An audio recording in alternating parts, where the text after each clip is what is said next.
Oi pessoal, começando mais um programa Nós Universo, uma espécie de edição especial. Eu obviamente vou tentar ser bastante direto, porque nós na verdade deveríamos gravar o próximo boletim no meio dessa semana, mas aconteceram alguns fatos importantes e isso fez com que a gente iniciasse de imediato a gravação desse boletim em caráter de emergência. Aqui atrás vocês podem observar uma imagem. Essa imagem é resultante de um trabalho feito por um grupo de cientistas brasileiros e americanos a respeito da anomalia magnética do Atlântico Sul. Eu tenho certeza que você que nos acompanha há algum tempo já ouviu essa expressão antes, justamente porque se interessou em algum momento pelo processo de inversão dos polos magnéticos da Terra. Essa anomalia ela foi identificada já há algum tempo e ela, na realidade, era apenas uma manchinha situada ao sul da África, entre o sul da África e o continente sul-americano, mais ou menos nessa região aqui. Acontece que esse estudo, formado por esse consórcio aí de cientistas, físicos e arqueólogos, e num outro programa eu vou explicar por que entraram os arqueólogos nessa história, eles fizeram um estudo a partir da análise de resíduos de resíduos de argila obtidos no sul da África e no nordeste brasileiro. E conseguiram construir uma espécie de mapa rastreador do comportamento dessa anomalia magnética do Atlântico Sul. Para encurtar a história e ir direto ao ponto, a imagem mostra claramente essa imensa mancha azul como sendo ela agora a anomalia magnética do Atlântico Sul. Ou seja, algo que começou pequenininho no sul da África, na direção do Brasil, agora toma toda a América do Sul, uma parte do sudoeste do continente africano e já avança no sentido oeste por sobre o Pacífico Sul. O que isso quer dizer? E eu chamo a atenção de vocês para o que eu vou dizer agora. Isso significa dizer que sobre a América do Sul, aonde está azul aqui, aonde estiver azul, a anomalia magnética faz leituras ou determina leituras entre 24 microtesla e 18 microtesla. Isso, em outras palavras, significa dizer é o campo magnético mais fraco que já se registrou em relação à magnetosfera. Claro, muita gente vai falar assim, não, mas eu já soube de pico zero. É verdade, mas nunca nada nesse sentido aqui.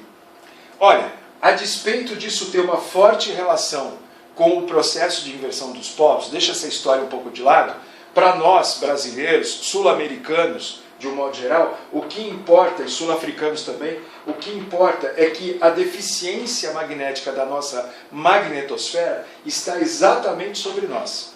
E isso significa dizer que se o Sol, nas próximas semanas, tiver qualquer tipo de comportamento em termos de ejeção de massa coronal, em termos de tempestade solar, esse tipo de coisa, todo esse material, se for dia claro no Brasil, eu quero deixar isso bem claro, se for dia claro, se nós estivermos iluminados pelo Sol, nós seremos os principais atingidos, se não os únicos atingidos por causa dessa situação aqui.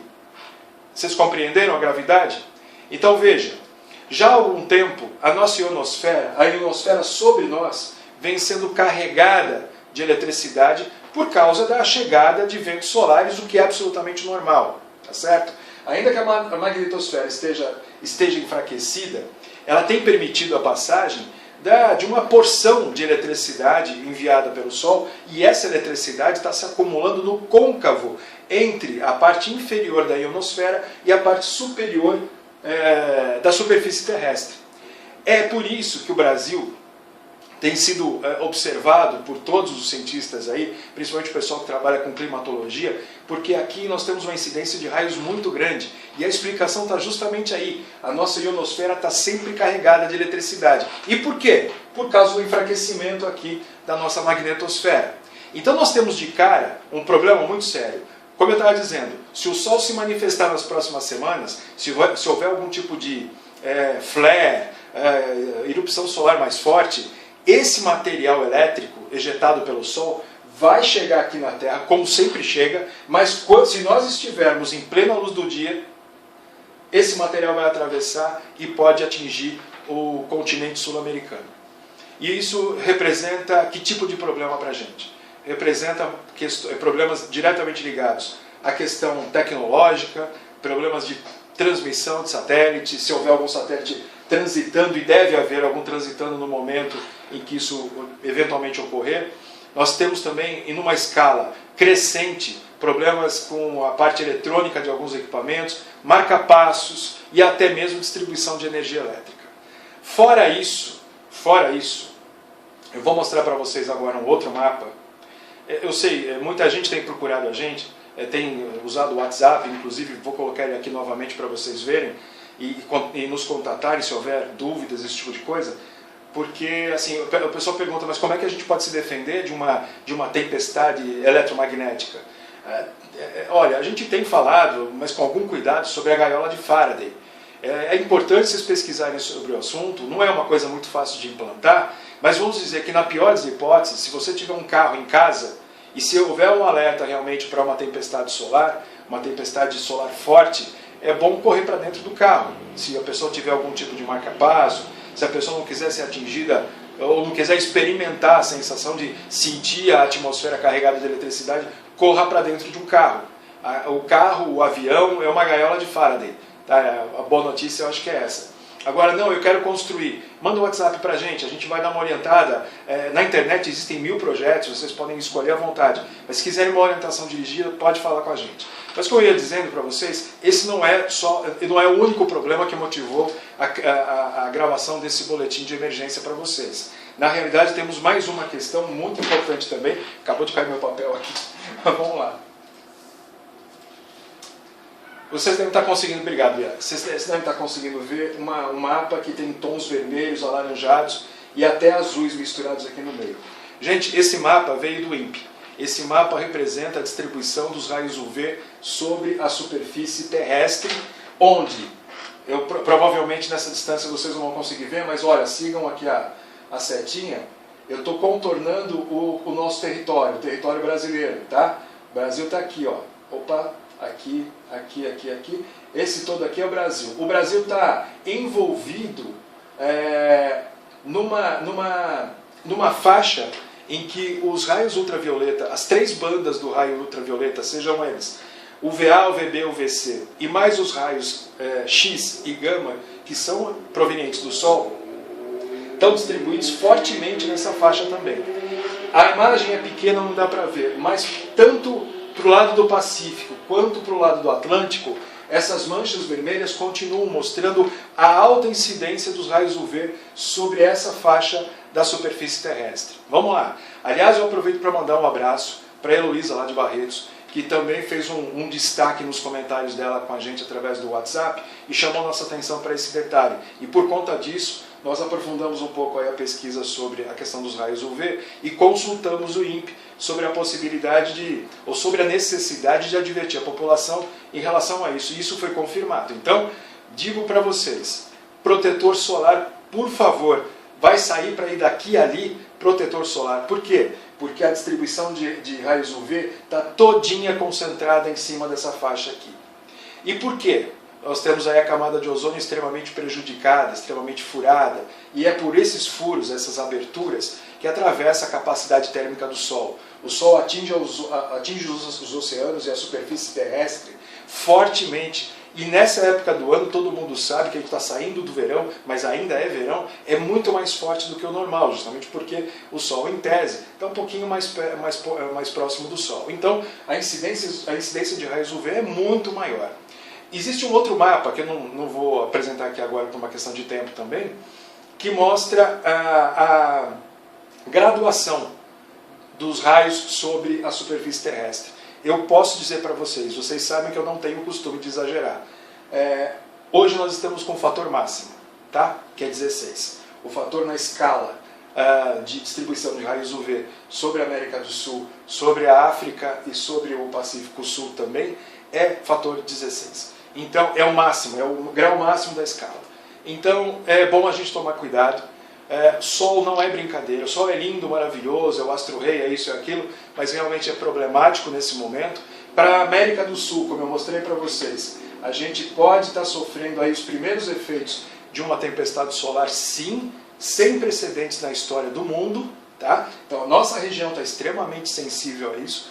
Vamos tomar cuidado, vamos estudar mais sobre o assunto, vamos compartilhar essa informação com os outros também, para que as pessoas realmente tenham a chance de se defender de alguma maneira.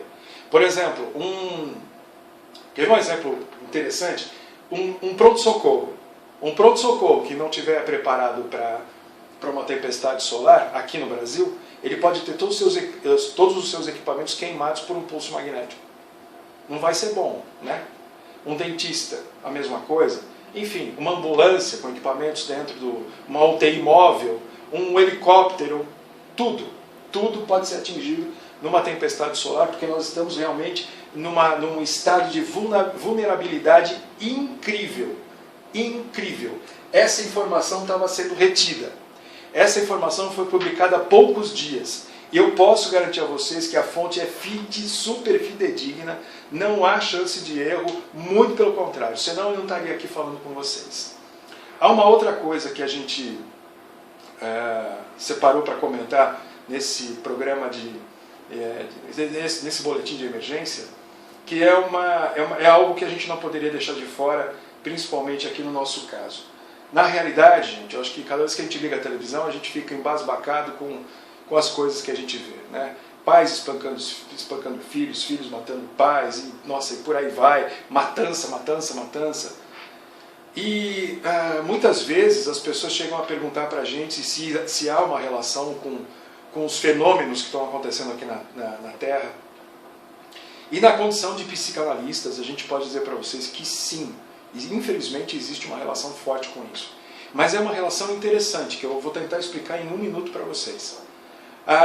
Vocês já perceberam em algum momento da vida de vocês, observando os animais, que quando há alguma coisa ruim para acontecer, os animais, eles migram, eles saem daquele local, você percebe revoadas, você percebe migrações terrestres de mamíferos, de outros animais, por conta de algum evento que chama a atenção deles. Eles têm essa percepção. A notícia interessante é que nós também temos essa percepção. A diferença é que justamente nós temos uma coisa que eles não têm, que seria a capacidade de raciocinar, e nós muitas vezes ignoramos essa intuição, que aparece como intuição, mas nada mais é do que um aspecto do funcionamento da nossa glândula pineal, que comunica o nosso cérebro primitivo, que alguns autores chamam de reptiliano, e fazem com que a gente acabe dando início a um comportamento, como a gente apelidou aqui, de modo sobrevivência.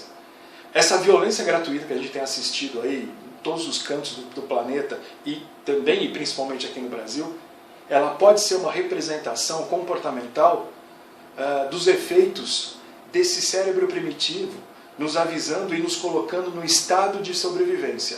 O que significaria dizer que, por conta da nossa má interpretação desses impulsos, a gente parte para cima do outro como se realmente fosse o outro culpado ou o outro que oferecesse algum tipo de risco à nossa sobrevivência, quando na realidade o risco iminente está no ambiente e não nas pessoas. Eu espero que vocês tenham entendido. Caso não, está aqui o nosso WhatsApp de novo. Bia não vai esquecer de colocar os nossos e-mails aqui, tá? Para vocês acessarem e tirarem suas dúvidas. Portanto, eu reforço para finalizar esse boletim que vocês realmente saiam às ruas, se for o caso, protegidos do sol, sabe, com protetor solar. Por falar nisso, a Renata, né, para o pessoal não confundir, a Renata está pesquisando e testando 3 receitas de protetor solar natural, e se elas realmente se mostrarem eficientes, a gente vai publicar, vai postar para vocês aqui de algum jeito. Tá? Talvez a própria Renata venha para explicar como é feita essa receita, para que vocês realmente não precisem gastar mundos e fundos com protetor solar, mas que saiam à rua sempre bem protegidos, tá certo? Tomar cuidado com os nossos velhinhos, a pele deles é muito mais sensível, aqueles que têm diabetes também ficam mais sensíveis a esse tipo de coisa. Muito, muito, muito cuidado. E vamos ficar de olho no sol, tá certo? Infelizmente, nessa época, nessa fase em que nós estamos, a coisa realmente pode ficar muito feia para o nosso lado. E só para o nosso lado. porque observe o resto do mapa. Você tem outras colorações aqui, e na medida que se aproxima do vermelho, os tons que vão chegando perto do vermelho indicam um aumento da magnetosfera. E aqui, a pior parte dela. Tá bom? É isso aí. Então a gente se vê, quem sabe ainda durante a semana. Forte abraço a todos, boa semana e, por favor, pensem no que a gente falou aqui no boletim do Nós e Universo. Tá joia? Forte abraço, até mais, pessoal!